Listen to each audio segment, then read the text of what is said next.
Какой крымский город вы бы назвали столицей крымстарского юмора? Джанкой. Есть история, где я пошел на свидание с девочкой, которую мне и меня одобрила. Короче. Всегда мне удобнее реально находиться за кадром, молчать, спокойненько снимать. Там так классно. Например, у вас очень много запикано. Да. Да? Маты. Там, да, и причем это сказала я. Но мне почему-то пишут «срамота», а вам «браво». Люди должны привыкнуть, может, к этому формату. Если бы вы супружеский долг обсуждали бы на крымско-татарском языке, вам бы тогда брали написали «браво». «браво». О, понятно, все, давай. Шоу-бизнес на хатых-ламах, артистлер на хатых-ламах, май-ламах.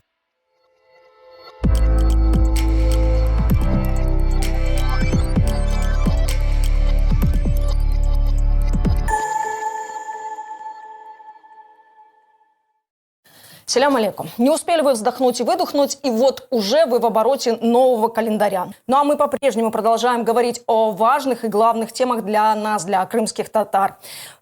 Не аед, мы своими длинными руками дотянулись для тех, кто рядом. Проекты, которые мы так долго ждали, проекты, о которых мы так много говорили. Нам нужен юмор и нам нужен развлекательный контент. Почему? Потому что в тот момент, когда мы смеемся, мы становимся немножечко свободнее. Поэтому мы сегодня говорим и про юмор, и про новую медийную политику, и про то, как создавались эти проекты вместе с нашими гостями, авторами, идеологами крымско-татарского гедонизма.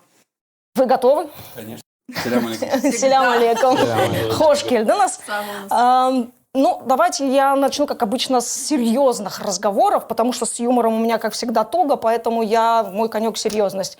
Давайте будем говорить про честность сегодня. Почему? Потому что проект «Компанейский 2.0» в первую очередь это про истории из личной жизни. Да, и эти истории, для меня лично, мне кажется... какая-то, я не знаю, нужно иметь в себе какую-то суперсилу, чтобы прийти и публично признаться в чем-то, да, причем признаться не в самых там благовидных историях, рассказать на публику о том, что с тобой происходило. Как вам удается это делать? Нам особо ничего не приходится делать, наверное. Люди делают все за вас, да? Да. Вот это, кстати, фишка проекта очень удобная, когда за тебя все делают. Сельхану берем на вооружение. Но это долго не играет, кстати, да. Тут... Вся штука в том, что, вся прелесть в том, что человек, который приходит, там все, в принципе, гости, они более-менее известные, медийные люди, и не стыдно рассказать такие истории. Почему? Они же из жизни. Мы же, не все святые. В этих историях не стыдно признаться. Но это часть жизни, и если ты их рассказываешь просто, ты чуть ближе становишься к людям, которые тебя смотрят, честнее просто становишься. Я сейчас вспомнила историю Ришата Алиева. Вы знаете, это просто сюжет для сценария фильма «Карты, деньги, два ствола». Да, у Ришата вообще активная жизнь, да. Ты просто честнее становишься с тем зрителем, который тебя смотрит, и это вас сближает намного. Да, конечно, это, смывает границы какие-то. Это те же истории, которые мы рассказываем друг другу где-то. В гостях мы собираемся, там, где-то видимся. Просто с ребятами соберемся. Да даже сейчас перед съемками мы что-то друг другу рассказываем. Почему бы это не рассказать? Перед съемками мы сейчас тут повеселились, да. Жаль, что это в кадр не попало. Февзибей, вы участвуете в этом процессе, непосредственно включаетесь в эту историю. Как оно вам, стоя с камерой, как вы видите эту картинку, этот кадр откровений участников? Это круто, это классно, когда люди приходят, они приняли в себе эти все истории, они спокойно относятся к тому, что нет в этом ничего зазорного. То есть, что бы ни происходило, они сначала, любой человек должен принять в себе эту историю, и потом может делиться уже с людьми. И иногда уже не сдерживаешься. То есть, у нас есть 3 камеры, которые статичные, которые, сами пишут, то есть, их контролируем постоянно. И 4-я камера — это съемка с рук. И моментами хочу сказать то, что я уже не могу снимать, потому что у меня руки трясутся от того, что настолько смешно. Оно же еще в моменте вдвойне воспринимается, и ты уже опускаешь камеру, успокаиваешься, и только потом продолжаешь уже съемку. Как реагирует публика, которая у вас сидит в качестве зрителя? Когда-то прям до слез бывает. Да, мы очень много, кстати, вырезаем, чтобы, И включаются в диалог. То есть у нас моменты были такие, то что но невозможно их остановить. Они сами начинают добавлять истории. Параллельно съемки еще добавляют истории. Самое кайфовое было то, что в моменте у нас Джафер, танцор, мы пишем. Это с Джемиле, Да, с Джемиле. У нас в кадре просто зашел Джафер, поздоровался со всеми, с нами, те, кто в кадре, сел и продолжил, да, поговорили, и мы продолжили дальше снимать. Все это есть. Да, есть эти моменты, мы обязательно их вставим в последующих выпусках. И вот эта вот легкость, мы старались передать это, то есть... Ну, да, это было, во-первых, одна из целей, которую мы преследовали, когда снимаешь, чтобы не было вообще никакого напряжения. Вот как будто этих камер нет. И все. И для этого и люди сидят. Для этого и атмосфера такая немножко... Мы только финал сделали более расширенный, потому что, во-первых, и с желающими не поместились мы в маленькое помещение. Мы уже сделали его в театре. Мы его отсняли в октябре. Он будет... Но это совсем другая история. Это совсем другая история, да. Он будет уже в конце... Когда выйдет? В конце января? Да, конец января. В конце января выйдет, но даже там вот не разрушилась та атмосфера, потому что все друг друга знают. Близости и камерности. Да, вот. Короче, вы позвали только друзей, я так понимаю. Нет. Нас вы не позвали. Приходите. Вот смотрите, мы вас не позвали, но вы являетесь нашими друзьями. Выкрутился, ладно. Хатых, Севиль Ханум Сулейманбей. А вообще, как родилась идея, почему Хатых, почему не Сузме, в конце концов? Да, вообще мы давно думали о такой программе, где представители шоу-бизнеса, это не только музыка, это и наша хореография, это и наши блогеры, это и мода, то есть обширная очень. Чтобы приходили, говорили свободно, без всяких границ, без рамок о проблемах шоу-бизнеса, пути решения проблем. А как Хатых было много разных вариантов. У нас было, по-моему, и Love Love, и Bosch Love, и Кескин. В общем, Bosch Love это моя история. Под выпусками Меркеза пишут очень часто Bosch Love. Поэтому мы решили так не называть, а кто-то в порядке бреда просто говорит, а давайте уже тогда Хатых назовем. И я такая думаю, это же классно можно обыграть. Шоу-бизнес на Хатых-ламах, артистлер на Хатых-ламах, май-ламах. Мне кажется, это такое народное очень слово. Да. И мне кажется, приживется в народе. Давно должна была быть такая, появиться такая площадка, где что-то открыто можно освещать, говорить. То есть такая площадка для решения каких-то проблем. Вы морально были готовы к тому, что нужно задавать такие вопросы, которые бы ставили ваших гостей, в том числе, в неловкое положение? Непривычно, честно говоря, в таком образе. Обычно у нас как «Селям алейкум». Да, Сладко все у нас. Сладко? Да, но мы стараемся. Не знаю, насколько нам это удается, но мне кажется, мы со временем придем. Мы не резко сразу, да, чтобы мы еще не привыкшие к этому, но... Вы или ваши гости? И наши гости тоже. Мы же привыкли хвалить всегда друг друга, льстить. Поэтому, но мы, иншаллах, я думаю, придем к такому формату, когда мы будем задавать и острые, и неприятные, и неудобные вопросы. Как думаете, вы получите ответы на такие вопросы? Честные ответы. Мы же про честность вообще разговор начали. Очень хотелось бы, чтобы это наконец произошло. Вышло несколько выпусков. По-моему, не сильно. Люди должны привыкнуть, может, к этому формату и быть готовыми к тому, что если ты идешь на Хатых, то будь готов не за спиной обсуждать что-то, а прилюдно при зрителях, при телезрителях. То есть выдавать свое мнение не где-то в кулуарно, один на один. Если есть проблема, нужно ее обсуждать все вместе. Вот. Шоу-бизнес у нас не исключение. Проблемы тоже там есть, да? У нас же маленький шоу-бизнес. Мы все друг друга знаем. Камерные. Да, мы все работаем, музыканты, артисты, на свадьбах вместе. У нас не так много концертов, площадок, они там тоже встречаются. Естественно, никто не хочет себе каких-то, наживать неприятностей. Врагов, наверное, громко сказано, но вот потом видеть и улыбаться. То есть мы все друг друга знаем, и нам не очень привычно говорить. Поэтому мы говорим «Машаллах». Все думают про то, как бы не обидеть друг друга, да? Но надо это как-то делать, не обижая никого, но надо говорить об этом. С улыбкой, с улыбкой. Кстати, название «Хатых» придумал режиссер вашей замечательной программы. Да. У у меня по поводу кадрового состава вашего Хатыха есть претензии, потому что вы и оператора, и участника Миркеза забрали одного, да, например, Алимбея, и режиссером нашим пользуетесь, извините. Поэтому, да, и тут ревность. Приходите на Хатых, корпоративная ревность, Ильханов, раз мы про честность делаем, да. Обсудим это на следующем Хатыхе. На следующем Хатыхе, да. про Я корпоратив- молчу, просто я сам у вас забрал. Да, к вам вообще, вы вынесли вообще за пределы компании. Мы договорились на свадьбе с ним. Ну, а где еще, да, как бы, где еще договариваться? А компанейский, как происходит выбор гостей, тех, кто приходит и откровенно делится чем-то? И почему компанейский, почему 2:0? Когда мы пропустили 1:0? 1:0, честно говоря, все пропустили. Вообще название изначально было другое. Какое? Хатых. Мастер подрассказать. Изначально было мастер подрассказать. Что-то мне не понравилось.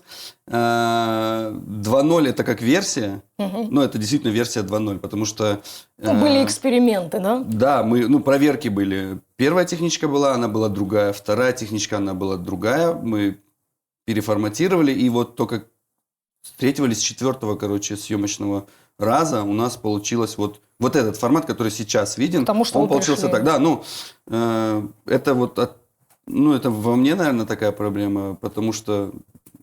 сейчас вот этот стакан неровно стоит по отношению к этому. Это Вот- мой стакан, я как хочу, так и ставлю. Вот мне надо, чтобы он вот так они ровно стояли, и тогда я вот это выпущу. Вот в Понятно, этом проблема. перфекционизм. Ну, может, говоря всё современным идеально. языком, просто душный человек. Да. Ну, хорошо, ладно. Мне, кстати... Шах. Убери, пожалуйста. Не раздражает, да? Мне, кстати, да, вот уже в момент, когда это уже можно было снимать и выпускать, я все равно это не снимал, не выпускал. Вот мы тогда и с Февзом долго разговаривали, давай что-то сделаем. И для Веры мы, по-моему, мне тоже... Он говорил, ты пока не попробуешь, то есть не то, что не попробуешь, ты пока не выпустишь, Не поймешь, ты не поймешь. как оно Он работает. говорит, хотя бы да. выпусти. Я говорю, я не хочу выпускать, чтобы потом, делать по-другому. Я хочу вот сразу вот этот формат. Поэтому я собрал вот какую-то вот часть людей, там, немного людей, как это называется, вот группа, которая посмотрит и скажет свое мнение. Я вот так поступил. Тоже показал вариант. им. Да, Тоже и вариант. Гости, как вы их заманиваете? к как себе? гостей выбираем? Так, это все мои друзья. Все мои Понятно. знакомые, все мои друзья. Понятно. Все просто, пока что все просто. Я большую часть людей и большую часть историй, вот мы там что-то переживали вместе. Вот, допустим, к примеру, Сулейман. Сулейман участник этого проекта. Да. Да, я знаю истории, знаю, какие у него были смешные истории. Мы с Сулейманом очень хорошо давно дружим, давно общаемся. Еще со времен КВН, когда Сулейман старшие наши товарищи были, наставники, и были крутые истории. Вот я хочу, чтобы он поучаствовал. Мы списались, Сулейман, залетишь на выпуск? Да, вообще кайф. И вот прям так и произошло все. Очень быстро. Залетел, примерно так же снял. отвечает он, и мне, когда я спрашиваю, Сульман Бей, вы не хотите принять участие в Миркезе? Говорит, вообще без проблем. Это, кстати, единственный, кто так отвечает. Вот так все происходит. Вот с кем общаемся, кого знаем. Там... кстати, есть... Мне даже, Мустафаевна, когда...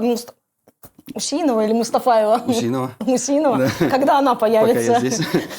Когда она появится? Мы думали отснять выпуск такой семейный, чтобы я тоже поучаствовал в этом выпуске. Но это будет чуть позже. Там у нас есть эксперименты, То есть фишка заложена. спецвыпуски, да, такие небольшие. И мы турнирную сетку точно уберем. Я уже отмучился в этом сезоне с ней.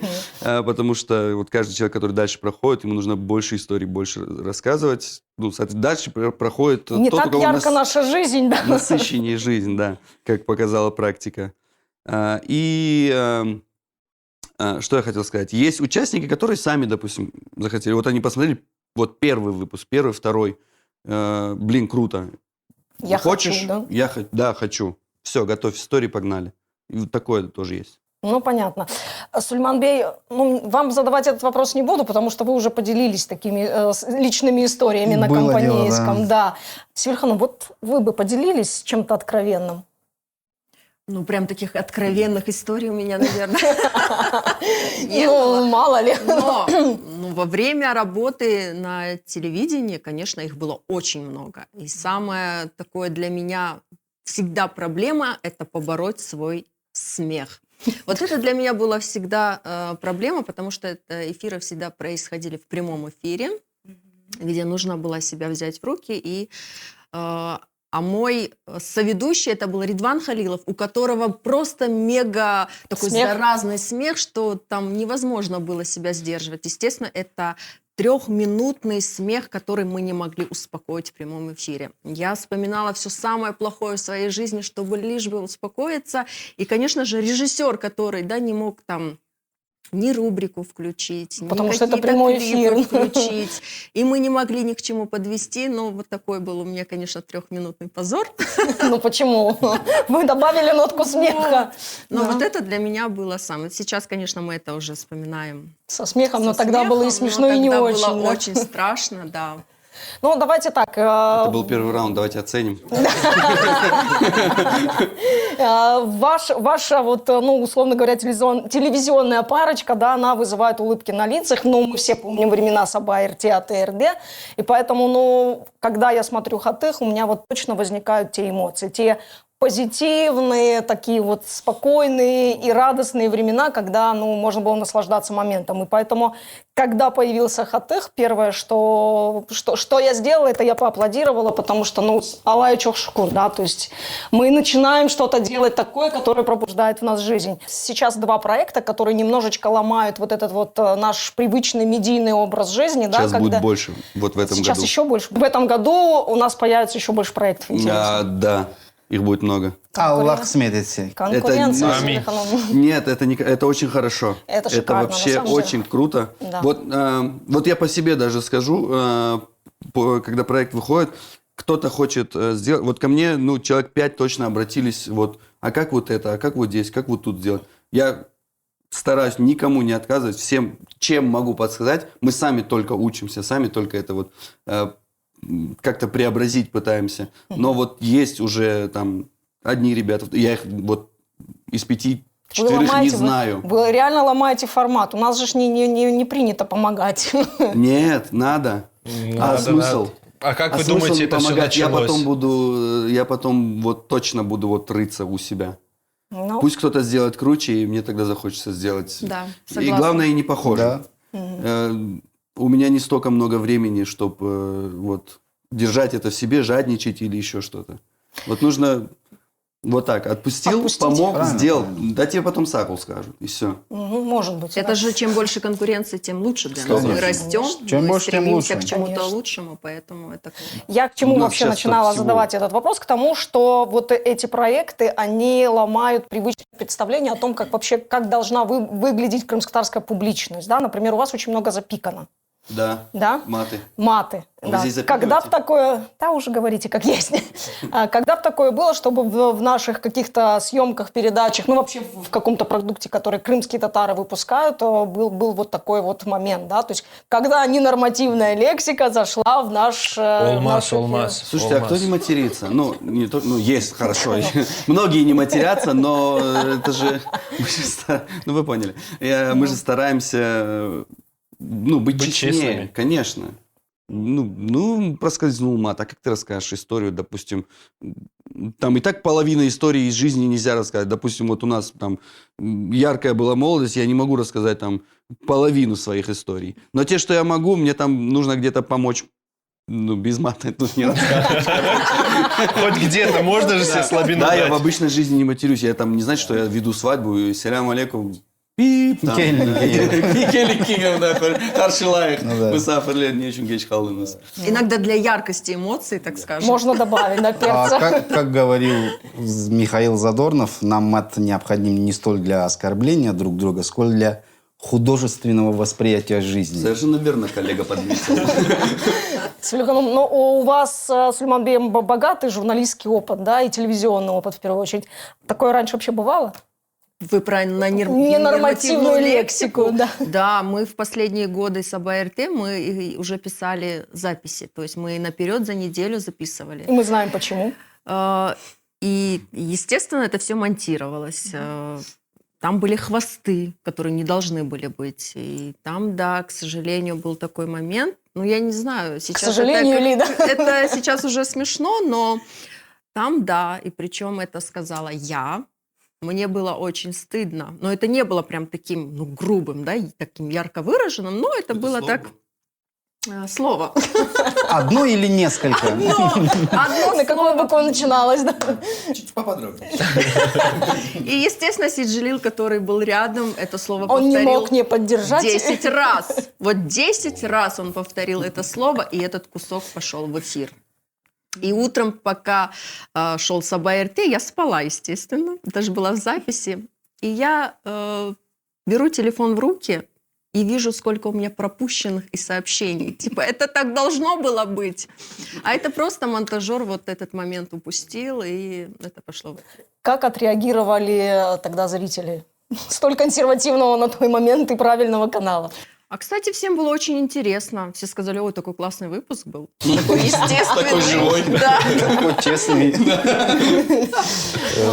Вы всегда спрашиваете истории о Я жизни этого у боялся. своих гостей, да? Теперь ваша очередь. На Я начало этого боялся. настал Можно час выйти? расплаты. Нельзя. Это тяжело на самом деле. Все-таки возмездие. Да. Возвращайся. Настигла. Давайте 2 истории, а мы определим потом, правда это или ложь. Давайте Фес, с вас. начни, Кто пожалуйста. начнет?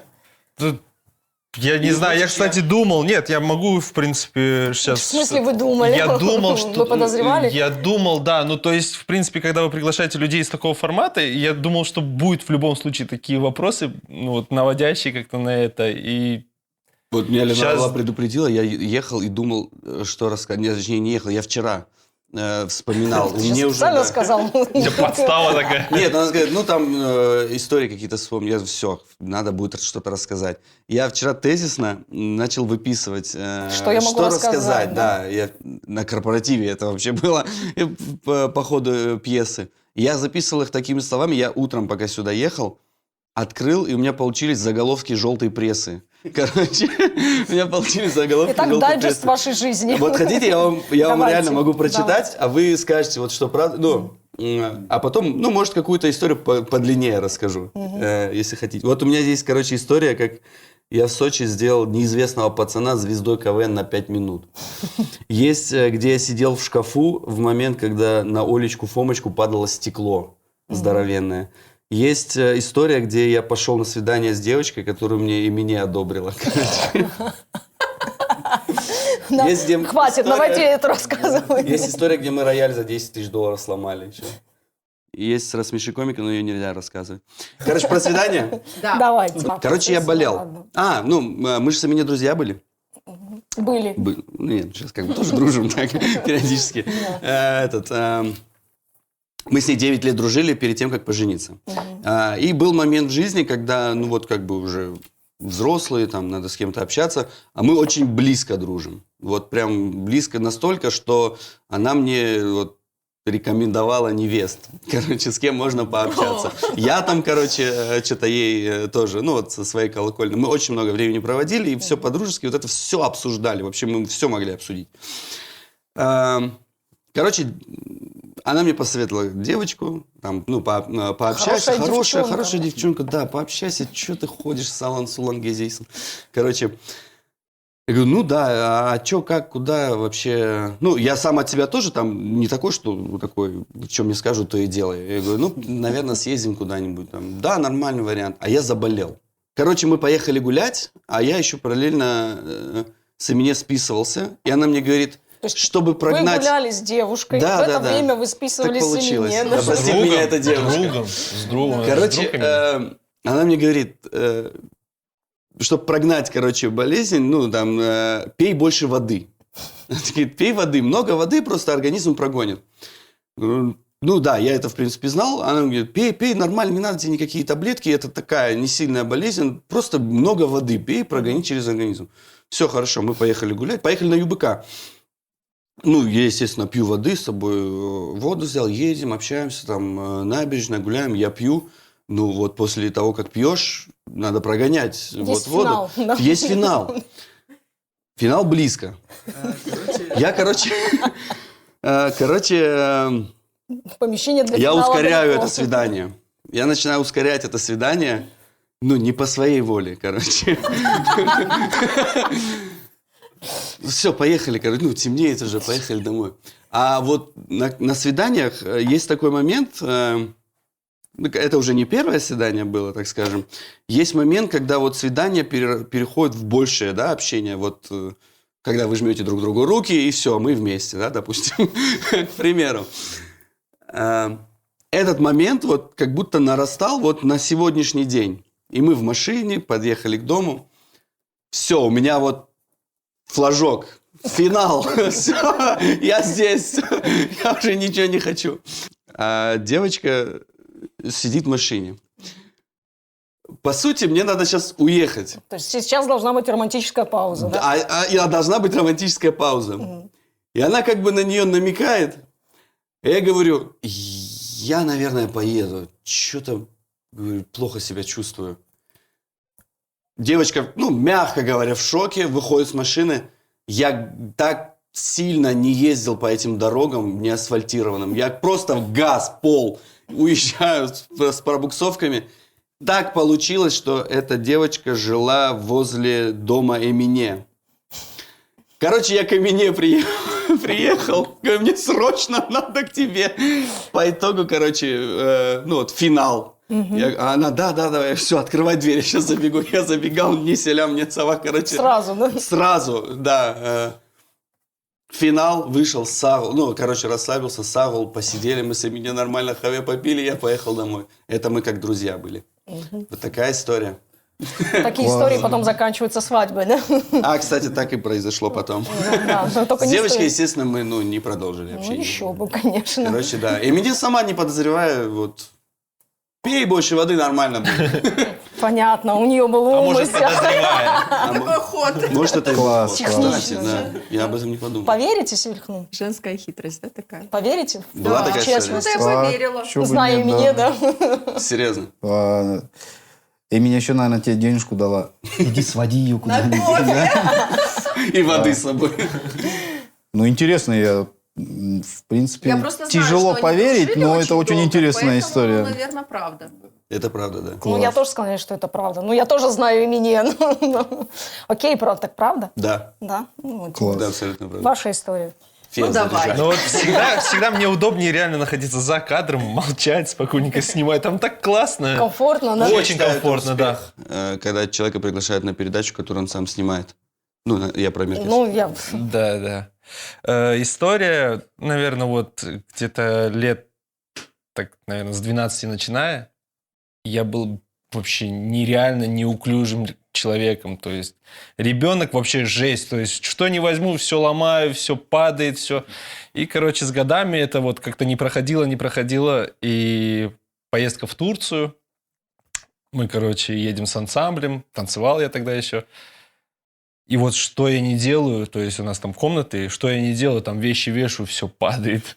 Что-то там перемещаю шкаф, раз на кого-то чуть не падает, то есть кого-то чуть не задавил на тот момент. И после одного из концертов мы приехали, получается, и не пошли в столовую, сели в комнате, короче, там разложились. И в моменте я выкладываю на стол еду, у меня падает курица. Потом такой, ладно, успокоился. Все, теперь пацаны говорят, передай сок. Я поворачиваюсь, передаю сок. Я просто его беру, и он у меня в руке лопается. Я с такими нервами беру тряпку, короче, все молчат. Полная тишина. Никто ничего не говорит в этот момент, потому что, ну, как-то уже шок. Что тут сказать? Я просто поворачиваюсь, да я сам себя ненавижу. Так это не неуклюжий, ты просто чолпас. Ну, я завуалировал. Он же говорил, четвертая Классно. камера, вот эта, которая снимает, он её частенько. Ну, как, правда или ложь? Ну, правда, Да наверное. правда, наверное. Конечно, правда, я по сей день такой. Знаю. Вам не душно, все хорошо? Все нормально. Да. Это тоже шутка, если что, да, Это которую отсылка. знаем, да, которую знаем мы вдвоем. По да. заслугам. Ну, слушайте, за откровенность и за честность в эфире и на каких-то съемках приходится платить, да, и платить, эта плата обычно производится зрителями нашими, любимыми, дорогими, которые сегодня имеют возможность написать свои комментарии, отзывы. И вот здесь я хочу сказать, что я вам завидую. завидую, вот правда. Мы вроде бы делаем одно и то же дело, мы вроде бы все говорим про крымско-татарское общество, но мне почему-то пишут «срамота», а вам браво. Где справедливость? Если бы вы супружеский долг обсуждали бы на крымско-татарском языке, вам то бы тогда написали брали бы браво. «Ахерен», Да. да. А так как вы это вот на То русском есть все дело в обсуждали. языке. Нет, на самом деле, ну, я не знаю, может быть, дело действительно В нравах? темы немножко. Мы же не привыкли говорить откровенно. У нас воспитание не позволяет говорить открыто. У нас почему-то вот тема секса – это табу. Мы когда слышим, вот так закрываемся, нам нельзя Это об не этом с нами, говорить. да? Это у нас нет у крымских такого нет. татар. Дети есть, А секса а нет. секса нет у нас. Почкование, деление, Деление. да. Ну, то есть... Зато о музыке мы можем говорить вечно. О, Мы ну, можем высоком. говорить про... Да. Да. Поэтому, Но у наверное, нас же так. разный посыл. Ну, мы не... когда вы сказали эти, я подумала, вы про зрителей. Но Кстати, зрители тоже тоже разные разные. на самом-то деле, потому что у Вы вас делаете контингент- Да. серьезные вещи, вот, которые нужно обсудить. Ну, проблемы поднимаете. А мы что? Мы Когда мы так поржать пришли. хихи делаем. Ну, Не, ну а я, если я грубо бы... говоря, это, ну, мы так. делаем, в принципе, одно и то же дело, да, только каждый со своей, как говорится, Со своего площадки, ракурса, со своего своего же. ракурса. Но формата. если как бы делать выводы из комментариев и из сообщений, которые приходят в личку нам, очень много приходят, то можно сделать три вывода. Это первое, это им нравится, как говорим на крымско-татарском языке, свободно говорят, это очень легко доступно, нет каких-то сложных там Терминов. терминов, да. Не будем говорить про Легко кого мы, да? воспринимается на слух. Второе, о чем еще пишут, об образах. Многим нравится просто посмотреть, в чем мы сегодня. Ну, как бы тоже. И третье, что искренне. Наверное, когда ты что-то делаешь со страстью, я просто кайфую. Если это на крымско-татарском эфир, я просто кайфую. И, наверное, поэтому такой отклик и у зрителя. Ну, когда получаешь сам наслаждение, оно и... Хотя, ну, знаете, я про свои любимые эфиры, у которых мало просмотров, знаете. Сулейманбей, у вас как с общением со зрителями? Да, все нормально. На самом деле разные бывают комментарии, как хорошие, так и не очень. А ну чего вы, Это- нету там у вас плохих комментариев. Да нет, есть. Вот за юмор часто прилетает, за веселье, вот это все. Неуместные. Неуместное. Ну, мы же это как бы тоже не идиоты же, мы же понимаем. Это просто... И во времена депортации проходили свадьбы, как бы, ну, ничего в этом зазорного нет. Просто от души пытаешься как-то отвлечь человека, пусть хоть на вот эти полчаса, ну, вот в какой-то другой мир, где можно отдохнуть, забыть о проблемах. Ну, когда передача заканчивается, возвращайтесь обратно, наверное. Либо можно это вырезать, наверное. Ну, бывают разные комментарии, да. Но это проблема человека, вот того, кто смотрит. Просто вот ты смотришь и... Как объяснить? Вот я это смотрю, но я не должен забывать, что творится в мире. Ну тогда не посмотри. Тогда просто бери и не смотри. В чем проблема? Ну, у тебя всегда есть выбор. Мы забываем, Да, что у нас есть конечно, выбор. я тебя не заставляю, Да, я не да. сажаю тебя перед экраном. Тебе нравится? Ну, посмотри. Я постарался, я сделал. Если тебе понравилось, мне будет приятно. Если ты не посмотришь, ну не посмотришь, ладно. Я вот сделал вывод, что тебе это не нравится. Может, это я сейчас говорю про одного человека, но ты же не один. А они все думают, то, что мы один человек. Для То есть конкретного зрителя, крымские да. татары как народ это один человек, который вот если я страдаю, ты тоже должен вместе со мной страдать. А на самом деле мы же все разные, у нас интересы у всех разные. Да, возраст и элементарно возраст, разный. банально возраст реально Вот, решает. вас смотрит публика повзрослее. Ну, ребенок не то, что ребенок там 15-18 лет не посмотрит, он там половину слов не поймет. Мне интересно смотреть, потому что там темы, допустим, которые меня тоже волнуют. Я посмотрю, прочитаю название, о, классно. Я включу, я посмотрю. Нас посмотрит там другое немножко. Вот у нас, по-моему, ограничение там 18 или сколько? От 16 и выше. Как подсказывает мне редактор, у нас ограничение от 16 и выше. Но мы, во-первых, запретили смотреть тем, кто младше. Ну, судя по тому количеству пиков, которые у вас там есть, да. Ну, есть, да. И вот статистика у нас возраста моего. И младше. Не старше, а младше. Наоборот, там 25-34 у меня идет. Самый больший охват. Вот эти люди смотрят. Но мы не можем быть хорошими для всех. Меня не посмотрит там 70-летняя женщина, чуть биташка не сказал и не отхватил в комментариях, 70-летняя женщина... Эйджизм это называется. Ей не будет это интересно. Кто знает. 70-летние биташки, Ну, я говорю, женщины в бывают общем, разные. Возьмем 100 женщин 70-летних. Они могут Если- удивлять вас, Если поверьте. 5 будет интересно, ну хорошо. Но статистика. 95 лучше посмотрят там, как ухаживать за пионами в домашних условиях. Может быть. Так было всегда, Сульманбей Сельханум. У вас большой опыт работы со У зрителем. нее еще больше. Ну. А какой возраст нас смотрит? Нет, что вот не то чтобы, что мы стали почковаться, скажем так, да, что у нас стали появляться разные группы аудитории, что мы стали любить разное, что у нас какое-то разнообразие. Мне что кажется, это появилось. всегда было. Просто надо делать такой контент. Опять-таки, я всегда привожу пример Саба РТ. Ну, его смотрели все. И дети смотрели, и школьники утром смотрели, и студенты, и преподаватели, и врачи. То есть, ну, все смотрели. Просто если бы было 5 разных Саба-РТ, все бы 5 смотрели каждый свою. Да, у каждого свой Да. зритель, да, как бы ничего с этого не сделаешь. Ну, может быть, С этим. с этим. Да. Формат хатыха предполагает баттл мнений. Да, и мы тут вначале, я все время возвращаюсь как зануда к вопросу про честность, да, и вот в этом контексте баттл мнений. Я знаю, у меня инсайды, да, я знаю точно, Сульманбей, что когда выключена камера, гости готовы, ну, рубить правду матку, да, то есть сказать все, что они хотят, все, что они думают, и вообще, ну, чтобы как-то там, типа, изменить состояние нашего шоу-бизнеса в данном случае, да. Как только включается камера, Кролики, вот этот. А на самом деле все просто, все непросто. одновременно. Да. Вот, наверное, у нас это только начинается, когда публично выражаешь свою мысль. Да, почему-то вы правильно подметили, что за кадром все смелые, да, наверное. А когда выходишь в эфир, то все добрые. А почему это так? Либо чтобы не оскорбить друг друга, или не обидеть кого-то. Но пока не Мы же начнешь говорили говорить... уже об этом, мы Да. друг друга знаем, мы Да, не можем да, говорить. вот. По телефону, да. Никто не всегда, хочет обидеть пожалуйста. кого-то, знакомого кого-то. Но здесь даже дело, наверное, не в обидах, а если есть проблема, ее нужно обсудить, решить и что-то из этого сделать, какой-то вывод. Но почему-то это сложно происходит у нас. С выводами Вот- или с вот откровенностью. Самим вот с откровенностью, с обсуждением проблемы. Вот прилюдно, наверное, страшно людям, что ли. Это наш лицемерный Ну, вот шоу-биз. два хатыха, О. которые мы выпустили, Да. мы заранее общались с нашими гостями. Они нам по телефону ругали, вот я ж приду, я же Да. правду скажу. Я говорю, класс, приходите, говорите правду. И как бы мы уже себя подготовили заранее, что вот человек будет ругать. О, да. А приходит, садится и начинает... ну, как бы, Сипа-сипа. Совершенно наоборот все да, происходит. И мы такие, упс.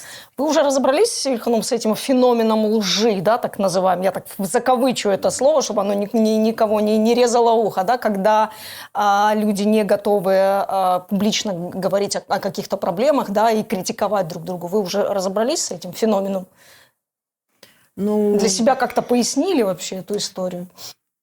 мы же вообще не привыкли, мы не умеем ни критиковать, ни принимать критику. У нас нет такой критики, института критики. У нас нет, в принципе, такой профессии критика. Приходит человек, посмотрел, говорит, машалла, между собой поговорили, а вот конструктивной, там, авторитетного какого-то мнения мы все равно, ну, нет у нас. И считается это вот как, мы принимаем это как самообман, нет критики, значит, у нас все хорошо. Я всегда за здоровую критику, чтобы это вот делалось очень профессионально, а не так, что... там, Обоснованно, чтобы как-то да, это было. да, Да, не конструктивно. субъективно. Мне нравится человек, значит, мне нравится то, что он делает. Или я там не люблю его, и мне не нравится то, что он делает. У нас же так происходит. Ну, приблизительно, да. А здоровая критика – это всегда, ну, движение вперед, это рост. Это про развитие. Феномен, вот честно, я не знаю. Но журналистский мой опыт говорит, что нельзя 100% верить каждому слову. Всегда надо перепроверять. У нас просто крымско-татарская, да, такая журналистика, немножко она специфична. Мы сами говорим о себе. Это крымско-татарская журналистика или просто журналистика, Мы сами которая говорим- вот локально живет? Да, мы сами же говорим о себе. И, естественно, мы доверяем друг другу, но все равно перепроверяем. Но мы всегда врем. Вот даже мы сегодня пришли, вы думаете, мы вам правду говорим? Мы тоже привираем где-то. Вот я не журналист, допустим, да? Я честно сказал то, что я был Чолпа?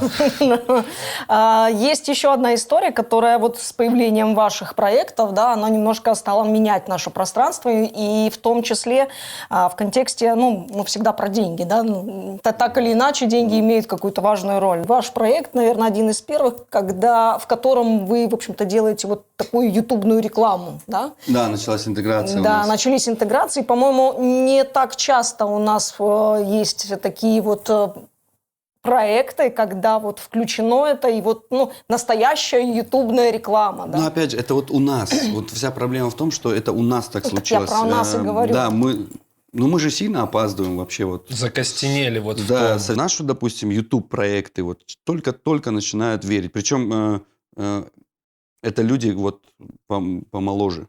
Вот у нас началась реклама, интеграция, люди, которые вот Владельцы и бизнеса. младше нас, Мгм. да, владельцы бизнесов.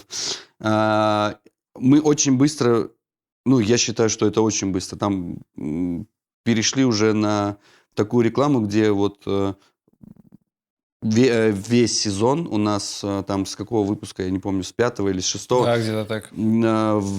всю рекламу забрал один продукт, одна торговая марка. Но это не сразу пошло.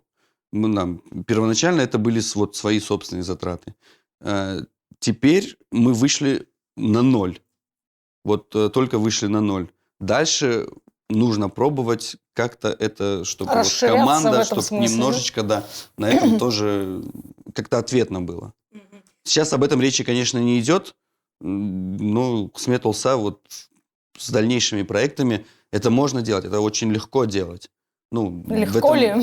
Ну, хорошо, нелегко, но это, как сказать, это уже протоптанная дорожка, которую нужно, которая Скажем так, понятна, очевидна. тропинка есть, и Тропинка двигаться по есть, ней да, вот, можно. ну, да? возьми там примерно вот так, изучи, где лучше, где как, какой формат, и сделай. Ну, изучи главное. Физибей, вообще крымско-татарский YouTube может выжить за счет рекламы? Я думаю, может. Я думаю, может, но с этим нужно работать. То есть не так то, что у меня YouTube-канал, и я хочу рекламу. Ты что-то должен для этого сделать, непосредственно заняться этим Пожертвовать. вопросом, да, Конечно. чем-то пожертвовать и от этого получить плоды. Не сразу, ты не сразу получишь рекламу, не сразу ты ворвешься в это, типа, блин, вот и деньги пришли, классно так. Если Капнула. ты начинаешь... Будь инициативным, не бойся начинать что-то там, набери друзей, которые вот с тобой одного мышления, которые так же, как и ты, хотят что-то продвинуть. То есть и постепенно ты получишь какие-то плоды от этого. Вот я хочу Февза дополнить. Если ты начинаешь это с истории за деньги, то это все, вот просто заканчивай. Вот он пример, который, ну, давай сделаем просто. Вот лучшая мотивация – это бесплатно. Давай сделаем. Ну, я ему рассказал, вот такая идея. Там технички мы, по-моему, без тебя, да, снимали? Вот Без и меня Февз вот снимали. полностью сезон начал снимать по собственной инициативе. То есть команда работала просто на Саул. Просто на Саул работали все. Все затраты, которые там были, вот собственного кармана. Только так мы начали. Не так, что мы сначала не дождались вложив, не рекламы. получишь, 100%. соответственно. Мы и не да. рассчитывали, что придет. Я вообще не рассчитывал, что... ну, я работаю, и какую-то сумму я выделил, грубо говоря, на сезон. Думаю, ладно, пусть это останется отдушиной какой-то для меня. Я это сделаю, потрачу на это деньги, ну и пускай я на это попаду, но я буду знать, что я это сделал. Там о втором сезоне речи никогда не было. Но когда ты в первом сезоне у тебя получилось хотя бы выйти там в ноль, там с минимальными затратами, ну, мы кайфанули сами, мы сами не ожидали, что... Ну, значит, можно. востребовано, значит, Да, так так можно. можно, да. Сульманбей, вы уже давно в развлекательной индустрии, и поэтому, ну, точно фиксируете вообще, как она менялась, как менялись мы и наши вкусы. По моим провокационным ощущениям, все стало дорого-богато или как? Дорого, богато. Надо начать издалека, да, с тех времен. Ну, как я не всё знаю, как менялось, далеко вы либо- будете удочку закидывать. Помню, в 90-м. Вот тогда, когда начиналось все хорошо. За здравие. Да. Скажу так, был момент, времена шелеле. Вы далеко Пешера. закинули. Очень далеко. Да, очень быстро. Вот что-то было, что-то происходило. Этап конкурс клипов. Были клипы, были новые песни, были концерты, были все. Были певцы. Я назову их имена, если можно сказать. Подожди, ты сейчас про музыкальный. Да. А Но культура Да, нет. вообще. Ну, культура, да, я вот индустрия просто на этом, да, развлечений, индустрия скажем так. развлечений. Было шоу какое-то, были Эльнара Кучук, была певица Гузель, был Марлен Сеттаров, который реально, Но они если есть. взять, да, некоторых из них я давно Некоторые лично уже не слышал. перестали петь. Но вот эти люди, которые, ну, реально писали песни, новые песни, авторские песни на крымско-татарском языке, попса, поп-музыка, которая, ну, должна быть. Сейчас, по-моему, ее нет. Мгм. И у нас сейчас все как-то сконцентрировалось. Ну, у нас, на самом деле, одна Да, в всего коммерцию площадка всё уходит, сейчас. да. Свадьбы? Да, Вы опять про свадьба, свадьбы? коммерция, то есть, да. Ну, то есть, делать... Ну, я на данный момент, вот сейчас, не вижу каких-то песен, например, да, если вы об этом, которые бы, не знаю, меня цепляли, что ли, которые бы я хотел слушать. Вот раньше были такие песни, и они до сих пор у меня есть в плейлисте те старые песни. Я хочу обновить Плейлист этот не плейлист, обновляется. но... Нечем. Нечем, да. Например, вот эту Ну, я поняла. Вы свадебную музыку хотите я не говорить про могу. музыку. Как Севильханум, бы, да. давайте. Вы задаете провокационные вопросы своим гостям. Вот теперь что вы думаете про наш шоу-бизнес? Вообще он развивается? И вообще какие в нем траблы происходят? Я очень надеюсь, что вообще никто не обидится сегодня. Но многие говорят, что у нас нет шоу-бизнеса. Но я с этим не согласна. Он у нас есть, но он на очень-очень низком уровне. Почему-то мы всегда в развитии отстаем на 5-10 лет. Ну, Вот нас же где-то- радоваться нельзя, поэтому и шоу-бизнес такой. Да, и есть, может, точечно там несколько... Бизнес есть, шоу нет. Да, энтузиасты, которые пытаются там что-то делать, но у нас же как, вот кто-то уже сказал это слово, закостенелые. Мы настолько закостенелые консерваторы. Вот у нас шаг вправо, шаг влево, расстрел. Нам кажется, если мы что-то новое делаем, мы, значит, наше народное убиваем почему-то. Почему в нашей попсе должно быть что-то крымско-татарское в музыке? Вот слушают и говорят, ничего нет крымско-татарского. Но если песня поется на крымско-татарском, почему в ней нет крымско-татарского? Мы же, когда турецкие песни Да. слышим, мы слушаем на турецком, но И воспринимаем их как да, турецкие. почему у нас? И мне кажется, именно вот эти вот консерваторы и тормозят процесс наш. У нас же так боятся, у нас такие зашуганные, что если я вот это сделаю, а как народ воспримет? И мне кажется, именно поэтому мы не можем... Двигаться вперед. Даже вот по своим детям, у меня дети-подростки, они не слушают. Да, там Таркову они могут попросить, дочь моя, вот они для меня как бы... Вот, Индикаторы, нет, так да, называемые. нечего, у вас да. тоже дочь. У меня тоже 14 лет, вот да. что она слушает? То же самое, да. Периодически Таркову, Поэтому- там еще какие-то рэперские вот эти вот биты, ну, в компании, да, то, что... А так нет, так нет. То есть продукта, который бы увлекал сегодняшнюю молодежь, это касается, кстати, не только музыки, да, это касается и Его литературы, и вообще всего того, Фильмы, что сегодня шоу, в тренде, там, да, фильмы и еще так какие-то далее. штуки. Молодежь, конечно, сейчас тяжело удержать там больше Внимание их. 30 секунд на каком-то ролике, да. Можно. Да. Это стереотип. Можно, если это интересно. Это надо делать. Это надо Но делать. сейчас даже этих 30 секунд нет. Ну, крымско-татарских нет. Нету, да. Да. Их И вот когда мы, допустим, там говорим, что вот что ты там написал, там рэп, что за непопулярная вещь, нет, это надо делать, ну вот правильно, мы не убиваем народное, мы делаем что-то другое. Новое, конечно. Вы вели встречу с сервера Гакакура, и тогда из зала кто-то задал вопрос, даже не вопрос, а скорее это была реплика тогда о том, что такая досада, о том, что ну почему же наша молодежь не слушает все вот это крымско-татарское, мы теряем нашу молодежь, и она вот перестает быть такой вот крымско-татарской. Я тогда себя еле сдержала, я правда честно говорю, потому что мне хотелось встать и начать дискуссию. А что ж вы сделали такого интересного, чтобы удержать молодежь? Да, правильно, да. Да, то есть имеет место быть. Ну, вот. Еще одна история про крымско-татарский язык. Ну, Это мой любимый вопрос, это моя любимая тема. да, Буду ну говорить тогда и давайте и постоянно. начинайте с Да. нее. Что нужно? Но вы так говорите на крымско-татарском, у вас передача идет на крымско-татарском, и вдруг я в комментариях замечаю претензии. Ладно, мне претензии, да, по поводу языка. А вам-то какие претензии о том, что вы не ведете его на крымско-татарском? Где люди разглядели не крымско-татарский? Нет, там есть моменты, где мы говорим на русском языке. Так это прикол тех людей, которые пишут в комментариях. Они такие включают, типа, 2 минуты. О, понятно, все, давай. И все, ну и на этом история заканчивается. Да, у нас на Шаматала Хуранта есть комментарий, где крымско-татарский язык, и это на турецком языке весь фильм. Такое тоже бывает. Да, есть там такой комментарий, да. Вообще, вот критики всегда. история с языком. Нас критикуют, да. Совершенству нет предела. Мы тоже делаем ошибки, мы тоже люди. Тем более я не филолог, я сама его выучила. И это было всегда. Вот я 18 лет в журналистике говорю на крымско-татарском, и 18 лет я получаю все равно какую-то критику. Это нормально. Я филолог, я тоже выучил сам. Да, вы ведете на русском компанейский 2.0. Почему вам не пишут самое критику? классное, то, что даже несмотря на то, что мы ведем на русском его, то есть он проект, в принципе, больше на русский. У нас есть люди, которые разговаривают на крымско-татарском, и на самом деле, мне кажется, вот внедрение вот такого вот крымско-татарского языка больше, наверное, для людей, типа...